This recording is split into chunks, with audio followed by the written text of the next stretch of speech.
Hi everyone, Chris here from IELTS Advantage with another success story. We have Tachika and she's going to share her success with you guys so that you can learn from her and be successful yourself. So Tachika, if I pronounced your name correctly, can you just introduce yourself to everybody? And apologies for my terrible Japanese pronunciation. That's okay. So my name is Tachika, and I'm from Japan. I was in Australia. I graduated from university, and then was, I was able to, speak and write in academic way. However, I had been struggling with getting IELTS score, especially writing and speaking. Then I joined in Chris course, and then I had my score 7 in writing and score 7.5 in speaking after about 4 or 5 months. Excellent. Excellent. Congratulations on getting those scores. Were Thank those you. the two things that you really struggled with? Was it writing and speaking? Did you fail the test many times before? Yes, I have no idea how many times I failed. I pretty much took exam every month Okay. for about 2 years. So Wow.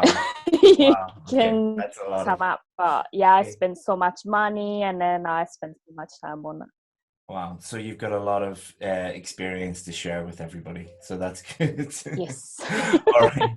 So why do you think so what scores were you getting in the writing and speaking test?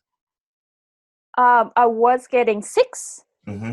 no below or above Okay. in Always writing. 6. And yeah, and then in speaking, I get from 5 to 7. I sometimes get 7, but Okay. I once got 5, which I didn't know really Okay. why. So, in order to help everybody, what do you think were the differences between when you were getting 6 and when you were getting the score that you need? What differences were there? What did you do to move to there? How, if you were to give some advice to other students, what would you say to them?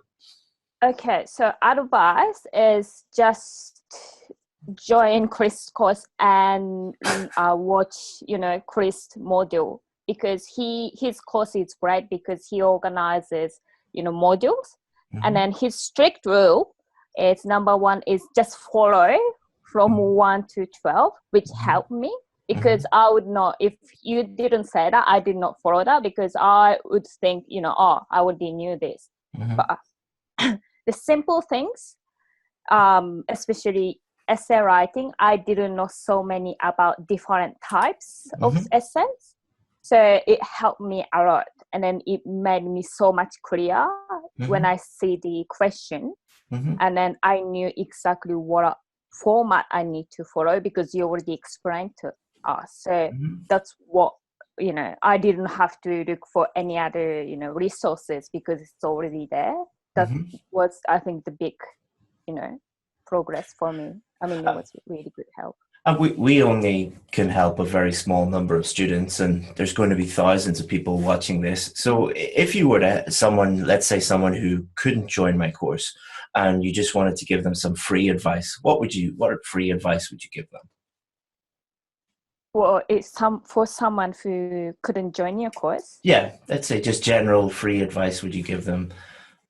Oh, it's really hard though because that was me, before joining Okay. your course, and Okay. then I was struggling about 1.5 years Hmm. to get the score, and then after joining your course, and then that helped me a lot. So, and then I also did different courses before Hmm. your course. That's why I think I recommend your course a lot.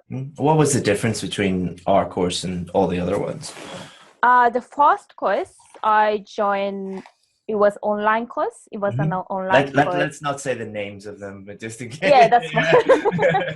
But it was I don't want to get into an argument with anybody. it was run by Japanese teachers, Hmm. and then they had, you know um good school, like 8 or 9.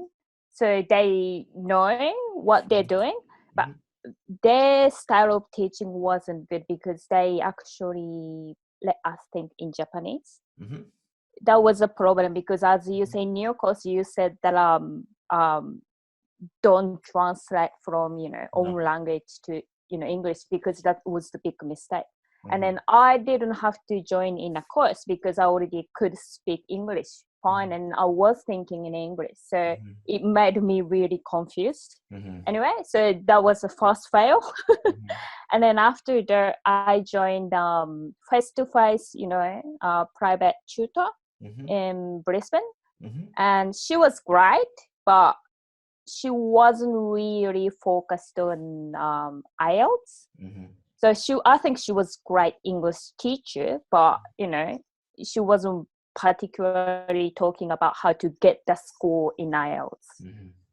I think that was the problem. So yeah, that's the difference. And then your course is focusing on IELTS. I think that's great. It's great to get that feedback from you because you're highlighting many of the mistakes that a lot of students make before they get Yep. proper help and before they actually get the score that they need.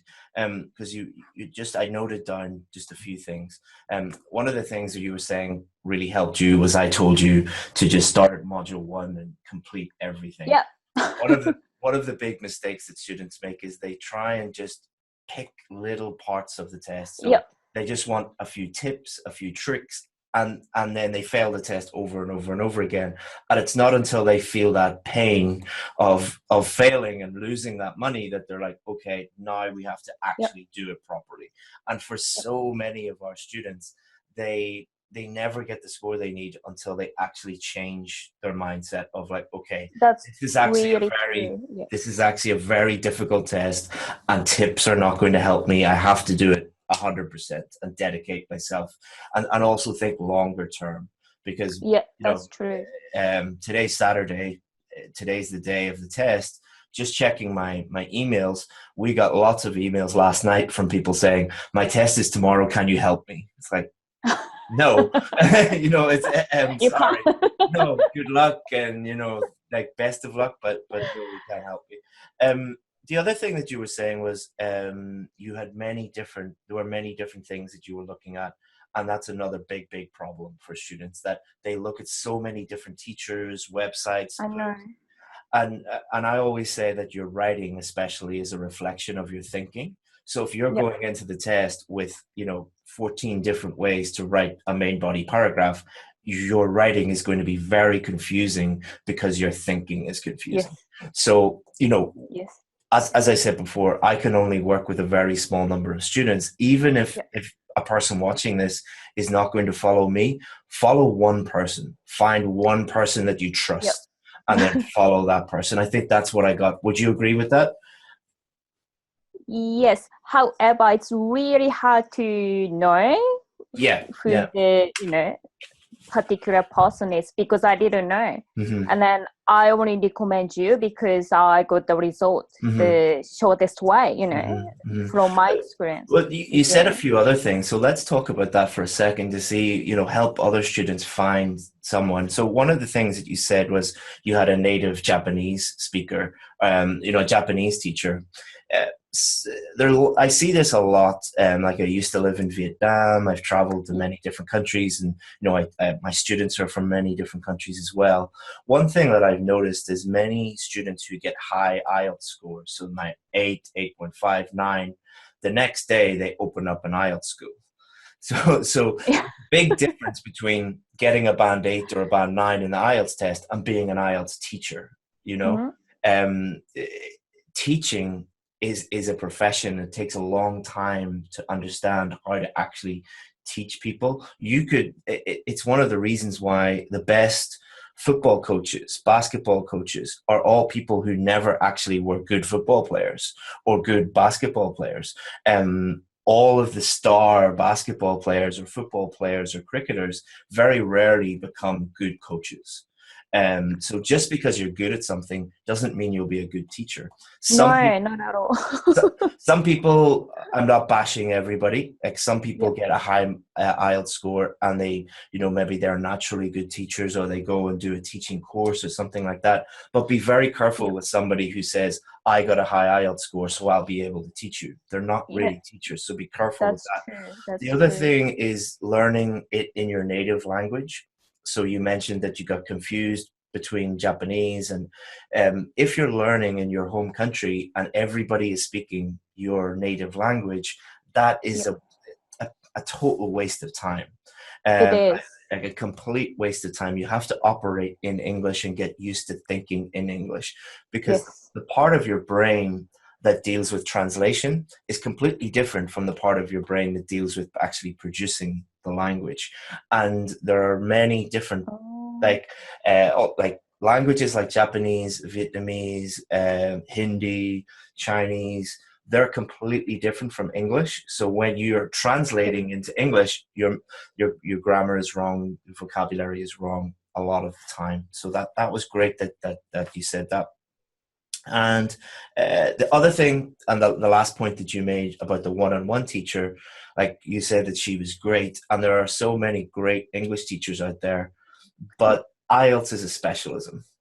It So is totally different thing. so there are different specialisms within teaching English. Yeah. For example, teaching young children. So when I worked for the British Council, I had to do a very long course in order Mm-hmm. to teach me about how to teach 6-year-olds and 7-year-olds because Mm. they're very Mm. different from teaching an adult. That's a specialism that you have to learn. IELTS and exam preparation is the same. I had to spend months and years learning everything Mm. before I was able to really help students. So one warning for a lot of students is, especially with one-on-one teachers, make sure that they know everything about the test and they've spent a long time teaching the test. So that was great, all of the things that you said, because it really does, it will help a lot of students um, prevent them from failing the test over and over and over again. Because think of how much money you spent on, like, how many, like I spent 30? No, no, I think I could buy, I don't know, a car, I guess, maybe, if I yeah. had a car. I mean, it's what I say to people who see the price of my course and they say, "Oh, that's really expensive." And I said, "But yeah, but you're going to get this." No, it's not expensive at all. It's Yeah. like I purchased your course first, Mm-hmm. and then I bought grammar one, Mm-hmm. The grammar the course, yeah. grammar course, Mm-hmm. and then I got a speaking one, Mm-hmm. and then I need all of them. I knew that it's gonna help me Mm-hmm. because I knew it was helping me, like when I was doing, just writing, and Mm-hmm. then it made me so much clear. Mm-hmm. And then before I got this result, when I was doing your writing course, I got 6.5 from 6 Mm-hmm. in one test, and then Mm-hmm. I just got like, okay, it's gonna work really well, and then I joined your grammar course and a speaking course, and that's it. Mm-hmm. Yeah, because you have to think about the amount of money you'll spend on test fees, but also the amount of money you're losing by not being in the country that you want to be, or the amount of money that you're spending on teachers. Yep. It's.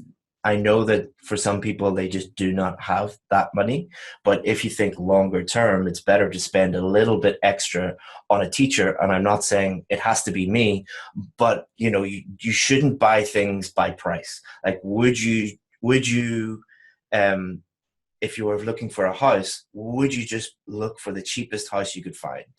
No, No. you would look at the house within your budget.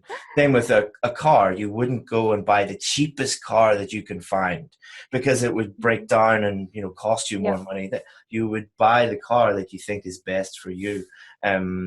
Cheap. There's a very big cost to cheap. If you buy things that are cheap, often they cost you a lot longer in the long term. Yep. So that is That's true. excellent advice for anybody looking for a teacher. And I said, I can only help a small number of students, so that will help a lot of other people select a teacher or select a course or whatever. So what will you be able to do now that you've got the scores that you need? I'm applying for permanent residency to go back to Australia, and Excellent. that was the big goal for me. So, Good. What part of Australia? Brisbane. Brisbane. Okay, I have some friends in Brisbane. Yeah, nice and hot every Okay. day. It's pretty relaxed. Excellent. Yeah, it's chilled out in Brisbane. All right. Well, thank you very, very much. And if you need any help in the future with any, anything to do with English that I can help you with, just let me know. All right. Well, thank you. Thank you very much for everything. And then you let me know if I can do something for you. And then, Well, yeah. you've just done it. You've just done it. That by helping Okay, good. what we want to do is just help as many people as possible, and All right. you've helped a huge number of people today. So thank you very, very All much. right. Okay. Bye bye. Bye.